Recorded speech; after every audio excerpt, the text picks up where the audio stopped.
Welcome to my YouTube channel.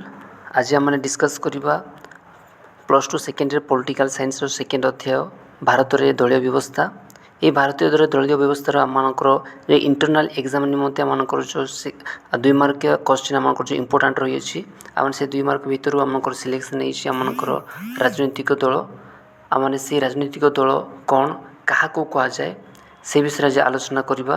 ता सहित राजनीतिक दलर संज्ञा जो आम एडवर्ड मतरे संज्ञा कौन गिलख्रिस्ट कौन संज्ञा देते तो यही 3टी क्वेश्चन आम आलोचना करवा जहाँकि 2 मार्क क्वेश्चन तुमने केमती लिख तुमने नोट मध्यम तुमने देखिपार जो तुम नोट पेन पाखे अच्छे तुम नोट कर दियो जदि ना तुम तुमने स्क्रीनशॉट नहीं पार। ठीक अच्छे पे आसना डिस्कस करवा। तो राजनीतिक दल क्या कहुए राजनीतिक दल कौन बोले तुमने आंसर तुम लिखिपार ना जो राजनीतिक गोष्ठी बा दल केतेक नीति और नियम द्वारा संगठित होई सांविधानिक उपाय शासन क्षमता हासिल करने प्रयास करिथांती ताहाकू राजनीतिक दल कहुए।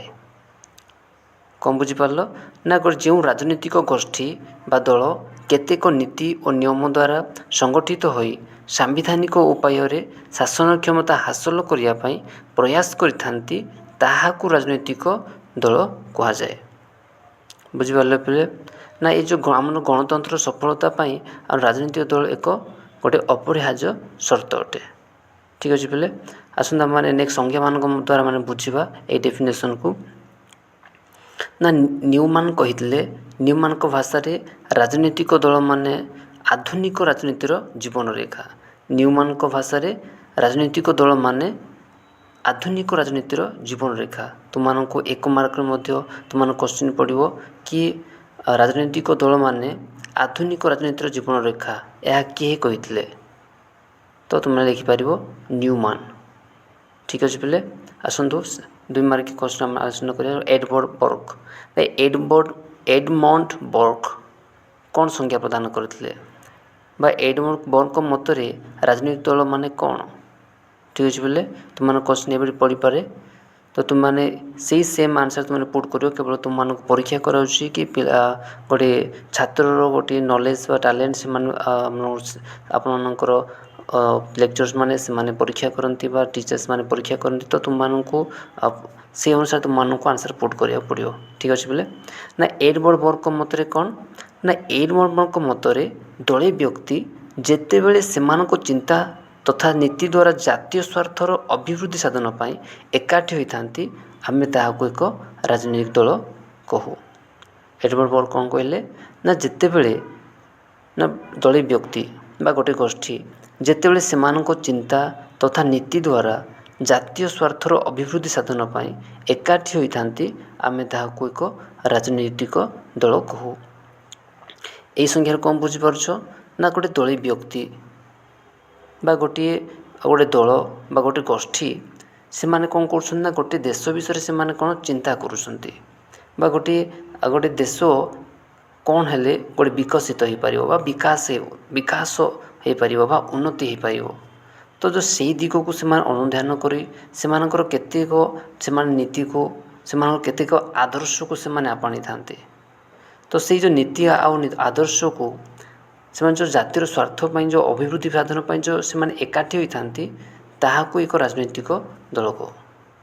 ठीक अच्छे पे जो ये जो गोष्ठी से माने केमिति आसथांती मैंने ऊपर डेफिनेशन आम पढ़ुले जे सेमानकर केतेक नीति नियम द्वारा संगठित होई से माने सांविधानिक उपाय जो शासन क्षमता हासिल करने प्रयास करिथांती ताहाको राजनीतिक दल कहुए।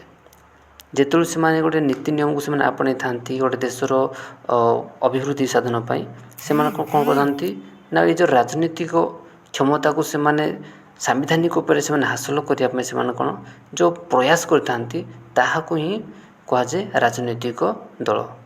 से माने देशर उन्नति से किसी गोष्ठी से गोटे दल से नीति और नियम को आपणे से कौन करते जो जो शासन क्षमता को हासिल करने जो चेष्टा करुँच ताहाको कहुए राजनीतिक दल।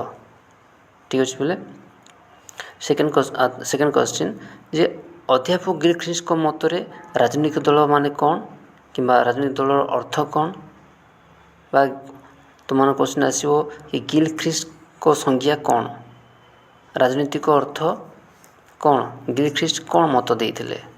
ଠିକ୍ ଅଛି ପିଲେ, ତୁମମାନଙ୍କର ସେମ୍ ଆନ୍ସର ପୁଟ୍ କରିବ। କ'ଣ ଲେଖିବ ନା ଯେ ରାଜନୈତିକ ଦଳ ହେଉଛି ସଂଗଠିତ ନାଗରିକମାନଙ୍କର ଅନୁଷ୍ଠାନ, ଯେଉଁମାନେ ନିଜର ରାଜନୈତିକ ବିଚାର ଦ୍ୱାରା ପ୍ରଭାବିତ ହୋଇ ଏକ ସଂଗଠନ ମାଧ୍ୟମରେ ସରକାରଙ୍କୁ ନିୟନ୍ତ୍ରଣ କରିଥାନ୍ତି।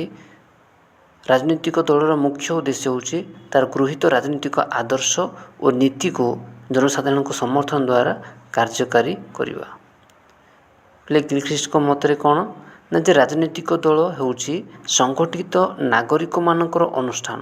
ସେ କ'ଣ କହିଲା ନା ଗୋଟେ ରାଜନୈତିକ ଦଳ ହେଉଛି କ'ଣ ନା ଗୋଟିଏ ଯେଉଁ ନାଗରିକମାନଙ୍କୁ ନେଇ ଯେଉଁ ଗୋଟିଏ ଦଳ ଗଠନ ହୋଇଥାଏ ବା ଗୋଟିଏ ସଂଗଠନ ବା ଗୋଟିଏ ଅନୁଷ୍ଠାନ ହୋଇଥାଏ, ଯେଉଁମାନେ ନା ନିଜର ରାଜନୈତିକ ବିଚାର ଦ୍ୱାରା କ'ଣ ନା ସେମାନଙ୍କର ଯେଉଁ ଦେଶର ଉନ୍ନତି ଅଭିବୃଦ୍ଧି ପାଇଁ ଯେଉଁ ସେମାନଙ୍କର ବିଚାର ସେ ଦ୍ୱାରା ସେମାନେ ଯେଉଁ ପ୍ରଭାବିତ ହୋଇଥାନ୍ତି, ତ ସେମାନଙ୍କର ଗୋଟେ ସଂଗଠନ ଦ୍ୱାରା ସେମାନେ ସରକାରଙ୍କୁ ନିୟନ୍ତ୍ରଣ କରିଥାନ୍ତି। ଏହାକୁ ରାଜନୈତିକ ଦଳ କୁହାଯାଏ ବୋଲି ଗିଲଖ୍ରୀଷ୍ଟ ମତ ଦିଅନ୍ତି। ଠିକ୍ ଅଛି ପିଲେ, ତୁମେ ନୋଟ୍ ଡାଉନ୍ କର। ମୁଁ ତୁମମାନଙ୍କୁ ପୁଣି ଥରେ ରିପିଟ୍ କରୁଛି। ଆଜି ରାଜନୈତିକ ଦଳ ହେଉଛି ସଂଗଠିତ ନାଗରିକମାନଙ୍କର ଅନୁଷ୍ଠାନ, ଯେଉଁମାନେ ନିଜର ରାଜନୈତିକ ବିଚାର ଦ୍ୱାରା ପ୍ରଭାବିତ ହୋଇ ଏକ ସଂଗଠନ ମାଧ୍ୟମରେ ସରକାରଙ୍କୁ ନିୟନ୍ତ୍ରଣ କରିଥାନ୍ତି। ତାହାକୁ ରାଜନୈତିକ ଦଳ କୁହାଯାଏ। ପିଲେ ତୁମ ଯଦି ଆମମାନେ ଯଦି ଉଦାହରଣ ସ୍ୱରୂପ ଆମେ ଯଦି ନେବା, ଧରିନିଅ ଆମମାନଙ୍କ ମଧ୍ୟରେ ଏକ୍ସ ସରକାର ବର୍ତ୍ତମାନ ଅଛି। ଆମମାନଙ୍କର କେଉଁ ସରକାର ରହିଅଛି? ଏକ୍ସ ସରକାର ରହିଅଛି। ଯଦି ଏକ୍ସ ସରକାର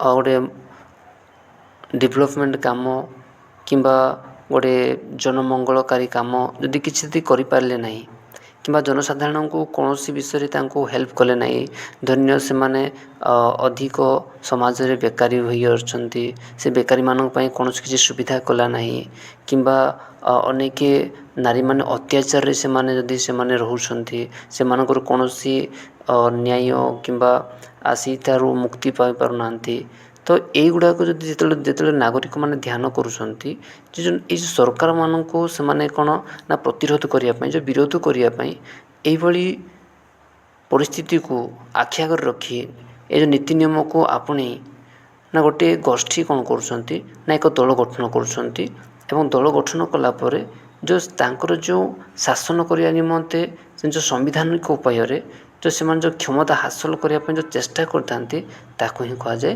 ରାଜନୈତିକ ଦଳ। ବୁଝିପାରିଲେ ପିଲେ? ତ ଆମମାନଙ୍କର ପୃଥିବୀରେ ଆମମାନଙ୍କର 3 ପ୍ରକାର ଆମମାନଙ୍କର ବ୍ୟବସ୍ଥା ରହିଛି, ଦଳୀୟ ବ୍ୟବସ୍ଥା ରହିଛି। ତୁମମାନଙ୍କୁ 1 ମାର୍କ କ୍ୱେଶ୍ଚିନ୍ ପଡ଼ିବ, ଆମମାନଙ୍କର ପୃଥିବୀରେ କେତୋଟି ଦଳୀୟ ବ୍ୟବସ୍ଥା ରହିଛି, କେତେ ପ୍ରକାର ଦଳୀୟ ବ୍ୟବସ୍ଥା ରହିଛି? ତ 3 ପ୍ରକାର ବୋଲି ଲେଖିପାରିବ। କେତେ ପ୍ରକାର?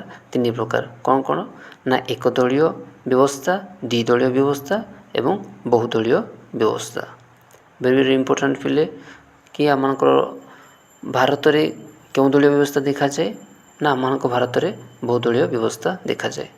ଠିକ୍ ଅଛି ପିଲେ, ସମସ୍ତେ ଭିଡ଼ିଓ ଶେଷ ପର୍ଯ୍ୟନ୍ତ ଦେଖିଥିବାରୁ ପ୍ରତ୍ୟେକଙ୍କୁ ଧନ୍ୟବାଦ। ଆଉ ନେକ୍ସଟ ଭିଡ଼ିଓରେ ଆମମାନଙ୍କର ଆଲୋଚନା କରିବା ଏକଦଳୀୟ ବ୍ୟବସ୍ଥା କାହାକୁ କୁହାଯାଏ, ଦ୍ୱିଦଳୀୟ ବ୍ୟବସ୍ଥା କାହାକୁ କୁହାଯାଏ, ବହୁଦଳୀୟ ବ୍ୟବସ୍ଥା କାହାକୁ କୁହାଯାଏ। ତୁମମାନେ ସେଥିନିମନ୍ତେ ତୁମମାନେ ମୋ ଚ୍ୟାନେଲକୁ ତୁମେ ସବସ୍କ୍ରାଇବ୍ କର, ଯେଭଳିକି ତୁମମାନେ ପ୍ରଥମରୁ ମୋ ଭିଡ଼ିଓ ତୁମମାନେ ପାଇପାରିବ। ସମସ୍ତଙ୍କୁ